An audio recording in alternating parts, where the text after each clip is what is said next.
আসসালামু আলাইকুম আমার প্রিয় আপু ভাইয়ারা, নতুন আরেকটি ভিডিও নিয়ে আপনাদের মাঝে চলে এলাম। আশা করছি আজকের ভিডিওটা আপনাদের কাছে ভালো লাগবে। আর আজকের ভিডিওটাও আমি আমার আম গাছের কাছ থেকে শুরু করেছি। তো আমার আম গাছের আমগুলো একটু দেখুন আপনারা, যে এখন কিন্তু মাশাআল্লাহ অনেক বড় হয়ে উঠেছে। আর আমার আমগুলো তো আমি আগেও বেশ কয়েকবার আপনাদের সাথে শেয়ার করেছি। তো আসলে ভালো লাগার জিনিসগুলো কিন্তু আমার প্রিয় আপু ভাইয়াদের সাথে শেয়ার করতে কিন্তু অনেক ভালো লাগে। আর এই আমগুলো এখন দেখুন কতটা লাল হয়ে গিয়েছে। আর যখন পাকবে তখন কিন্তু সূর্যের কালারের মতো কালার হবে, আপনারা দেখবেন।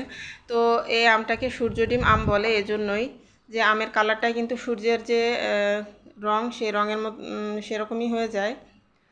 তো এই তো আমি এখন বাসায় চলে এসেছি, আর এসে যে এখন দুপুরে রান্না করে নিব। তো আজকে আর কোনো কাজকর্ম শেয়ার করছি না, আজকে একবারে রান্নাটাই শেয়ার করব। তো আমার প্রিয় আপু ভাইয়ারা, আপনারা সবাই কেমন আছেন? আশা করছি আল্লাহ তাআলার অশেষ রহমতে আপনারা সবাই অনেক ভালো আছেন। আমরাও আলহামদুলিল্লাহ আল্লাহ তাআলার অশেষ রহমতে ভালো আছি। তো এখানে যে আমি আজকে ঝিঙ্গা দিয়ে আর ট্যাংরা মাছ দিয়ে রান্না করব। তো তার জন্য এখানে আমি আমি তেলের মধ্যে পেঁয়াজ কুচি দিয়ে দিয়েছি, দিয়ে তারপরে কাঁচামরিচ ফালি দিয়ে দিলাম, দিয়ে এখন আমি ঝিঙ্গাগুলো দিয়ে দিয়েছি। মশলাটাকে ভালোভাবে কষিয়ে তারপরে আমি কেটে রাখা ঝিঙ্গাগুলো দিয়ে দিলাম। আর এই ঝিঙ্গা তরকারিটা আমাদের বাসায় আবার অনেক বেশি পছন্দ, আমার আর আমার হাজব্যান্ড আমাদের দুজনেরই অনেক বেশি পছন্দ। তো ধুন্দুল তরকারিটাও ভালো লাগে, তবে ধুন্দুলটা একটু হালকা তিতা তিতা লাগে মনে হয়। তো ধুন্দুলটা আমাদের খুব একটা খাওয়া হয় না, আমাদের ঝিঙ্গা আর চিচিঙ্গা এই দুইটা তরকারি আমাদের বেশি খাওয়া হয়। তো এই তো আমার ঝিঙ্গা দিয়ে আর ট্যাংরা মাছের তরকারিটা প্রায় হয়ে এসেছে। আর আমি পাশের চুলায় এখন এই যে চিকেনটাও রান্না করে নিব। তো আমি মশলাটা খুব ভালোভাবে কষিয়ে নিব। তো মশলার মধ্যে আমি দারুচিনি, এলাচ, লবঙ্গ, গোলমরিচ আর ধনিয়া দিয়ে বেটে একটা পেস্ট করে রেখেছিলাম। তো সেই পেস্টে 1 চা চামচের মতো দিয়ে দিলাম, দিয়ে খুব ভালোভাবে মশলা কষিয়ে তারপরে চিকেনগুলো দিয়ে দিয়েছি, দিয়ে খুব ভালোভাবে কষিয়ে নিব। তো খুব ভালোভাবে কষিয়ে নিয়ে তারপর ঝোলের পানিটা দিয়ে দিব। তো আমার প্রিয় আপু ভাইয়ারা, প্লিজ আমার ভিডিওতে একটা লাইক দিয়ে ভিডিওটি কন্টিনিউ করুন। আপনাদের একটা লাইকের মাধ্যমে আমার এই ভিডিওটা কিন্তু আরও 10 জনের কাছে পৌঁছে দিবে। তো প্লিজ প্লিজ আপনারা একটা লাইক দিয়ে আমার ভিডিওটি দেখবেন প্লিজ। তো আসলে মানুষের জীবনের 1 সেকেন্ডের কোনো ভরসা নেই, এই জীবনটা যে কখন শেষ হয়ে যাবে আমরা কিন্তু কেউই জানি না। আমি এখন কথা বলতেছি, আমি কিন্তু কালকেও এই দুনিয়া থেকে চলে যেতে পারি। আসলে আমাদের জীবনটা এতটাই সংক্ষিপ্ত, তারপরেও আমরা কত রকমের স্বপ্ন দেখি, স্বপ্ন পূরণের পিছনে আমরা অবিরাম ছুটে চলি।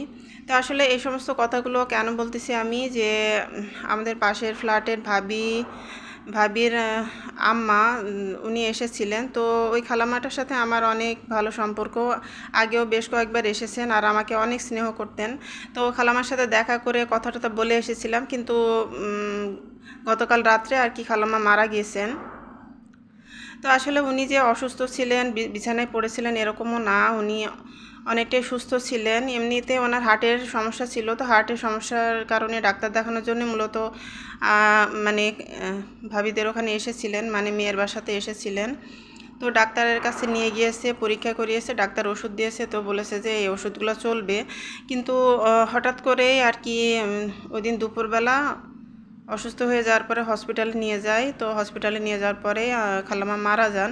তো আসলে এতটা একজন সুস্থ মানুষ, তো দেখে আসলে এমনিতে বয়স হয়েছিল, কিন্তু তারপরেও ওনার জন্য অনেক কষ্ট লাগতেছে। ভাবিরা অনেক কান্নাকাটি করেছে। আর গতকালকে রাতের বেলা আমরা আর আমাদের আরেক ফ্ল্যাটের ভাবিরা তো সবাই মিলে আর কি আমার বাসা থেকে খাবার টাবার নিয়ে ভাবিদেরকে দিয়ে এলাম। তারপরে ভাবিরা আর কি খেতে চাচ্ছিল না, তারপরও হালকা পাতলা একটু খেয়ে তারপরে রাতেই রওনা দিয়েছেন সবাই মিলে আর কি, গ্রামের বাড়িতে চলে যাবে, সেখানে দাফন হবে। খালাম্মার জন্য অনেক খারাপ লাগছে। আসলে আমাদের জীবনটা এমনই, কে কখন কী অবস্থায় যে আল্লাহ তাআলা আমাদেরকে ডাক দিবেন, নিজের কাছে তুলে নেবেন, আমরা কেউই জানি না।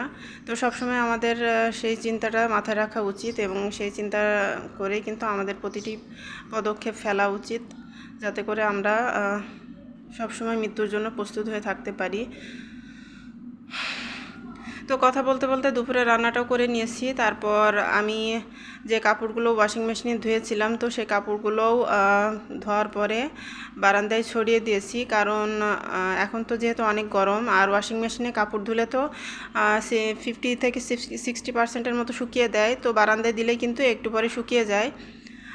তো বারান্দায় কাপড়গুলো দিয়ে দিয়েছিলাম। তারপরে এখানে যে সন্ধ্যার পরে চা তৈরি করে নিয়েছি, তো আমরা এখন একটু চা খেয়ে নিব, আর চা দিয়ে বিস্কিট দিয়ে খেয়ে নিব আজকে। তো এগুলো আজকে আমাদের সন্ধ্যার নাস্তা। আর বাচ্চাদের জন্য একটু প্যানকেক বানিয়ে দিব, চা খেয়ে নিয়ে তারপর বাচ্চাদের জন্য একটু প্যানকেক বানিয়ে দিব। তো এই তো এগুলো হতেছে আমাদের সন্ধ্যার নাস্তা। আর আমার হাজব্যান্ড তো ওনার আসতে অনেকটাই দেরি হবে, আর উনি আজকে বাজার করে নিয়ে তারপরে একবারে আসবেন। তো আমার প্রিয় আপু ভাইয়ারা, আমার ভিডিও যদি আপনাদের কাছে একটু ভালো লাগে তো আমার ভিডিওতে একটা লাইক দিয়ে ভিডিওটি দেখবেন। আর নতুন ভাইয়া আপুরা, যদি আমার ভিডিও ভালো লাগে তাহলে আমার চ্যানেলটি সাবস্ক্রাইব করে আমার পাশেই থেকে যেতে পারেন আমার বন্ধু হয়ে। ইনশাল্লাহ আমিও আপনাদেরকে সাপোর্ট করব। তো আসলে একজন আরেকজনকে সাপোর্ট করলে আমরা এগিয়ে যেতে পারবো। তো আপনারা প্লিজ একজন আরেকজনকে সাপোর্ট করুন। তো এই তো আজকে আমার ভিডিওটা এতটুকুনি ছিল। তো এখন এই যে আমি আমার বাচ্চাদের জন্য একটু প্যানকেক তৈরি করে দিয়ে দিব। তো আমার মেয়েটা আবার অনেক পছন্দ করে। তো আপনারা সবাই ভালো থাকবেন, সুস্থ থাকবেন। আল্লাহ হাফেজ। আসসালামু আলাইকুম।